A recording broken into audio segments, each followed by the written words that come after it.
I don't want to sound dramatic, but filming that thumbnail felt dangerous. Before we start with this video, I wanted to quickly remind you that I'm doing I'm doing Vlogmas over on Patreon this year, which is where I upload a video every weekday on the run up to Christmas. Very casual affair. I'm still making and uploading all of my usual content to YouTube, but if you fancy a little bit of something extra, the Vlogmas tier on my Patreon is $2 or £2 for the entire month.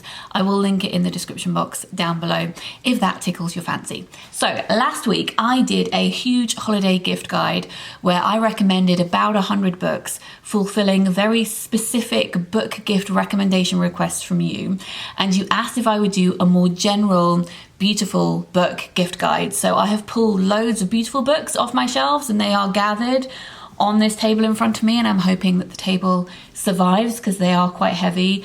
There are books in here for kids and for teenagers, for adults too. I would say there are a lot more for children, but I think that a lot of these books that are primarily aimed at kids are also perfect for certain adults in your life as well. So let's go through everything. I think I do have the space to list everything in the description box down below if that's helpful. So a book that I bought for my brother for his birthday is called Accidentally Wes Anderson. I think that's what it's called. I will insert the cover here. And basically this is a beautiful coffee table book with photos from around the world that accidentally look like maybe Wes Anderson had set that scene. Things that he may even have got inspiration from, and he wrote an introduction to that book. So if anyone in your life loves Wes Anderson, that might be a good Christmas gift for them. I have some sets of classic books, and I think that those are great to consider for gifts. So there is the British the British Library Crime Classic series. I always say that wrong, which is cozy crime reissued, and they're really great. They have, I think, hundreds to choose from, maybe not hundreds, but they've got lots. Then there is the Vintage Japanese Classics collection sitting next to that. Vintage and Penguin in particular do beautiful series of classics like the Clothbound classics, the English libraries. They also have a Bronte series, an Austen series. They do wonderful classic editions of books. And then you might also want to check out the Folio Society for extra special classic editions.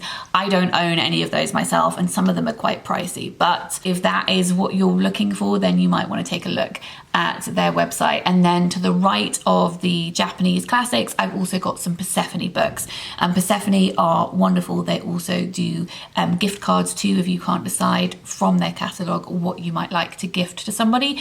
And gifting from them is a really lovely experience because they will send you a gift voucher, but also the catalogue, so the person you're buying it for can have a good old browse as well. So I also wanted to recommend Taschen, which is a German company, and this is the heaviest book, so I'd like to get it out of the way. Please bear with. I have mentioned this before in a beautiful books gift guide. I will have mentioned some of these other books before as well, but it's always nice to be reminded. Oh my goodness, this is a beautiful book. It is magic, 1400s to 1950s. It's huge. I think it weighs about 10 kilograms. This is full color inside, and the text I think is in English, German and French. And this includes old posters of magic performances, Houdini and other well-known folk over the last couple of centuries, as well as information about all of those people.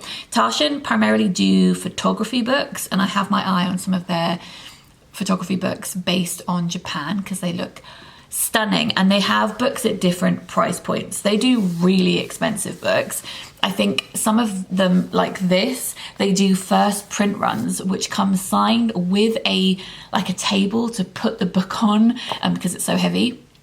And those are thousands of pounds. I have never bought one of those, nor will I ever buy one of those books. But, you know, I guess there must be a market for those out there somewhere. So they have those, and then they do books that are a couple of £100, and again, I don't own any of those. This one I think I bought for £45, which I actually think is amazing value given how huge it is, and the printing costs for this must be ridiculous because, as I said, it's full colour inside and massive. So this was £45, and then they also do smaller versions of the same books ranging from £12.50 to about £20, £25. So there really is something there for everyone. Let me put that down. So I'll link their website down below if you want to go and check them out. Next on my list, we have The Devil's Atlas. This is Brooke Hitching's most recent book. He's had a book out every year recently, I think. He works for QI. He's also an author. He's done a series on atlases. So this one is The Devil's Atlas, and it says, and it's an explorer's guide to heaven, hells, and afterworlds around the world.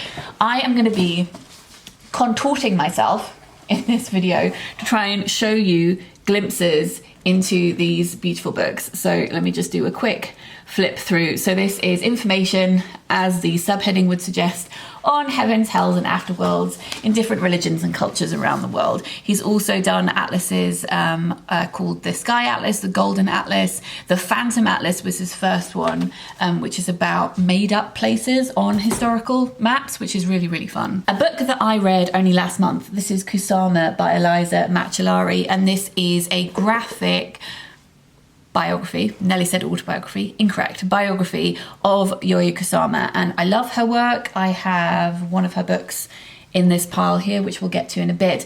I didn't know loads about her life. I knew some things about Kusama's life. I wanted to learn more. I primarily bought this though because of the artwork, because the artwork mirrors Kusama's artwork and is just absolutely beautiful. I have to be careful showing you this because there are some saucy bits in here. So let me find you a page it's okay to show. So yeah, the artwork mimics her style, which is just an absolute joy. I didn't feel as if I learned loads and loads about her life. I would say the information in this book is quite sparse, but it was a wonderful introduction to her life, and I have since bought this, which is Kusama's autobiography, so I look forward to reading that soon. A couple of graphic novels. This is a middle grade graphic novel called The Witch Boy by Molly Knox Ostertag. The illustration style looks like this, and it's about a boy who longs to be a witch, but he has been told that only boys can grow up to be shapeshifters and only girls can grow up to be witches. So it's about breaking down gender stereotypes. A wonderful conversation starter for kids, as well as being a fantastic graphic novel. Then obviously I'm mentioning Kay O'Neill. They are elsewhere in this a huge gigantic pile of books as well, but these are two middle grade graphic novels of theirs. This is Aquicorn, Cove, which is about a girl who goes to stay with her aunt. It's about climate crisis and grief and love. And this is Princess Ever After, which is about two princesses who save each other and fall in love, and all of their work is just the most heartwarming ever.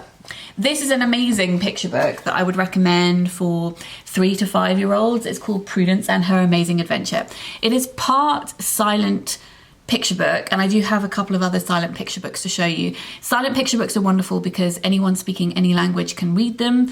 It also encourages children to create stories based on the illustrations rather than the text for themselves. So they're really great storytelling tools. This has some text at the beginning though, because this is about Prudence, who is being shouted at by her family because she won't put her shoes on. But that is because, you can see lots of words here, she's being shouted at. Prudence has more exciting things to imagine in her life, thank you very much, than putting on her shoes. She is imagining flying in the sky. She is imagining eating all of the delicious things in a forest. It has all of these wonderful cutouts, which are fun to peer through. She goes into a rainforest and she jumps into the ocean, where we use, it's hard to, can I grab it? It uses tracing paper, there we go, to show the water, which is just absolutely delightful. I mean, I didn't buy that for a child, I bought it for myself. For any child middle grade, 8 to 13, who would like to learn more about the history of our planet, this is How Life on Earth Began, Fossils, Dinosaurs, The First Humans by Aina, Bestard. And this is what it looks like inside. Hard to show you because it's so big. There's something delightful about huge books for small children. I used to love a huge atlas book that I had when I was a kid, and I would rest it out on top of my bed. It used to take up probably not nearly all of my bed, but it felt like it did. And I would do all of my homework resting on top of that book, sitting on my bed, and I loved it. This book is beautiful. If you would like a fairy tale retelling for, again, middle grade readers, or for an adult in your life who would like something cozy. This is Jessie Burton's The Restless Girls, illustrated by Angela Barrett, and this is a retelling of the 12 Dancing Princesses myth, or fairy tale. Let me find you an illustration. It's about 12 girls, all sisters, who are trying to break free of their controlling father and grow up to be the women that they long to be. If you are looking to purchase a gift about bookshops for a bookshop or book lover in your life, I would of course recommend my book, The Bookshop Book, which I wrote about 300 weird and wonderful bookshops around the world. It's also about the history of books too. I interviewed authors. It's about traveling bookshops. It's beautiful, I hope, in the sense of the words and the stories that it contains. And it does have some photographs in, but if you're looking for a beautiful in the sense of photographic coffee table book about bookshops, then I would recommend this instead, which is Do You Read Me? Bookstores from around the world. And the reason I don't mind recommending this, as well as it being beautiful and there's enough room for books about bookshops now and forever, I also wrote part of this as well. So this is my section, which is called My Time as a Bookseller, which is hard to hold because it's so heavy. There we go. So lots of text there, and then some photographs. This is the antiquarian bookshop that I used to run, and then some bookshops around the world that I included in the Bookshop Book. I would say if you have read the Bookshop Book, you could still read and enjoy this, because there's some crossover, but not loads of crossover with the bookshops that we decided to include. And it just has all of these stunning photographs in as well. So it is a very precious book. Tara Books is a publisher in India who I admire greatly. And like with Taschen, they do books at different price points. So some of their books are limited edition and they hand print them, and it's incredible. You can watch the process of them doing that on their website. They have some videos. So for instance, this is one of their hand-bound picture books, which is called The Circle of Fate, and they just have the most amazing plates inside. And then the hand-bound books, there we go, are numbered as well. Some of them are picture books with stories, some of them are print-based books. So this is Beasts of India, and I would just love to hang this stuff on my wall. Look at it, it's amazing. This is a collection of prints showing beasts in different folklore or in real life from different parts of India. And it's incredible. They actually sell individual prints of these illustrations too. So those hand-bound ones range from 20 to 40 pounds. And then they also do more mass-produced versions of their books, which are cheaper. So I think this is like $6.99. This is a Sacred Banana Leaf. A lot of their books are folklore inspired. And this is one of their hand-bound ones, because it is number 476 of 2000. Let me stand to show you this one. This was written by two young artists from the indigenous Wally community in Western India who travelled to Japan to study the sea. So they created this book about the sea, and it has these flaps in. It's just such a work of art. My God, again, would love to just put that on my wall. I mentioned silent picture books before. This is one of those. This is The Midnight Fair by Gideon Sterer, and it is a book that has no words in, but is beautifully illustrated and is about animals who break into a fairground at night and decide that they are going to go on all of the rides and have the best time ever. It's really, really lovely. Speaking of beautiful books, this whole video is about beautiful books, but speaking of beautiful picture books, especially the pattern-based print ones, these two, wow. This is How the Stars Came to Be by Punam Mistry, which again is a folklore-inspired book about how the stars came to be. And have you ever seen anything more stunning in all of your life? Absolutely ridiculous. And Coralie Bickford Smith, who I said designs the Penguin Clothbound classics, is also an illustrator and author herself. This is one of her more recent picture books called The Song of the Tree. Her first one was called The Fox and the Star, which I think is my favourite. I mean, the prints in all of them and her use of colour are just the most amazing things. Love, love, love. As I mentioned, there is another Kay O'Neill book here. So this is the second in the Tea Dragon Society trilogy. This is the Tea Dragon Festival, but the first one is the Tea Dragon Society. It's about a society of people who look after dragons who grow tea from their heads. And you can brew that tea and it conjures magical memories. The art style is just so calming. In fact, the whole vibe of these books is calming, great representation of disability as well as queerness as well, and I just absolutely adore them. A graphic novel for an older audience, so this is definitely teenagers upwards because it's very sexy. This is When I Arrived at the Castle by Emily Carroll, and it's about a woman who goes to a castle and falls in love / in lust with this woman who lives there, and she's trying to break a curse. It is inspired by Bluebeard. Love it, queer story, great. This is my favourite graphic novel of all time. It's The Arrival by Sean Tan, and it is a graphic novel about a man who has to flee a country to try and save his family. There are no words in here, so we don't know exactly what's happened, but we see outlines of monstrous creatures in the background, so likely due to war or some terrible regime in their country. So he leaves to try and find a home elsewhere that he can then bring his family to. But on his travels, Sean Tan uses magical realism to show the strangeness of traveling to a place that is new to you, how odd and stressful it is to try and understand a language and culture different to your own, and the lack of words really reflect his experience because he doesn't speak the language of the country that he has traveled to. It is the most moving graphic novel. I adore it. And speaking of words and traveling, this book is wonderful for grown-ups. So this is Speaking in Tongues, Curious Expressions from Around the World by Ella Francis Saunders. It could also be for kids as well, but primarily I would say it's for grown-ups. And she has another one as well, which I've forgotten the name of, but the other one is about untranslatable words from around the world that mean specific things. Like there's a word in Japanese which means books collecting in your house that you haven't read yet, which I feel is a personal attack.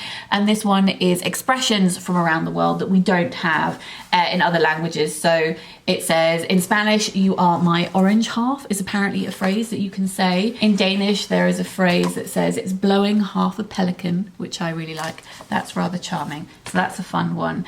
As I mentioned recently, there is a new Oliver Jeffers book out. This is called There is a Ghost in This House, and you have to use the tracing paper to highlight, if I can hold it, the ghosts in this house. So she's looking for the ghosts. You turn the tracing paper, you can see that they are hiding under the table. Don't tell anybody. I mentioned that there was a Yayoi Kusama book in this pile, and this is it here. So this is her illustrated version of The Little Mermaid, which I hope you can still buy. I found this in the British Library a couple of years ago, and it has her signature style, but just in black and white this time. And I think that it lends itself so well to drawing the ocean and the anemone. Let me find another page to show you. It's very hard to open there, but it's just the most stunning book. And then I have a couple of the smaller Taschen books that I mentioned before. So this one was a gift from Mr. M a couple of years ago, and it's East of the Sun, West of the Moon, collected Nordic fairy tales, illustrated by Kay Nielsen. And this one I think is one of their books that probably are about £40. The illustrations in here are just amazing. And again, I think they do a smaller version of this book for about £15, and then I have the smaller version of theirs, which I think is £12.50, of the Hans Christian Andersen fairy tales. So the small versions look like this. So they've got huge ones and they have small ones, and this is some of his most well-known tales with illustrations from different artists around the world, including Kay Nielsen, I think, as well. Let me find you another illustration. There we go. Isn't that one just so beautiful? And then, oh, not finally, we've got two more. So this is The Fairy Tale Princess, which is illustrated by Sue Blackwell. I actually don't love the stories in here because they're Snow White, Cinderella, but they are quite not, do I mean boring? They are neither the updated versions of the fairy tales or the old, like, really gruesome versions of the fairy tales. They kind of sit in the middle, and those ones don't really do anything for me. I don't find them very exciting, but this book is worth it for the illustrations alone. I should say illustrations, they are photographs of sculptures that Sue Blackwell has made. She is a sculptor, and honestly, it is enchanting. The illustrations are, I actually have no words. So even though I don't love the versions of the stories they chose to include in here, as I said, it is worth it for her wonderful sculptures. And then finally, DK do a series of myths, and this is written by my friend Jean Mingus, so I am slightly biased, but it's a wonderful introduction to a who's who of Greek mythology and some of the most famous stories that are good base knowledge for you to know if you're interested in Greek mythology. And they are illustrated by Katie Ponder. Her illustrations are magical. And more recently, one that I haven't read yet, another addition to this series, is by Matt Ralphs, but still illustrated by Katie Ponder. And this is Norse myths, which definitely will help me because most of my knowledge of Norse myths is informed by Marvel. I have also read the Poetic Edda, so I do have some base knowledge, but I would like to learn more, please. And in this absolutely gorgeous format, because what's not to love about those illustrations? So these would be great for older children and adults alike. So those are all of the books. I feel like I need to take a deep breath, have a breather. Those are all the books that I wanted to show you today. I will try and list them all in the description box down below. As I mentioned at the beginning of the video, if you would like to join me over on Patreon for Vlogmas, that would be lovely. If not, I will still be here with all of my usual content. Don't you worry. I hope that this was helpful, that it maybe gave you ideas for things you might want to gift to others, or maybe put on your own wish list, which is absolutely valid behavior. I applaud that behavior. I am going to go now. And if you're new, please do subscribe, and I will see you very soon. Lots of love. Bye.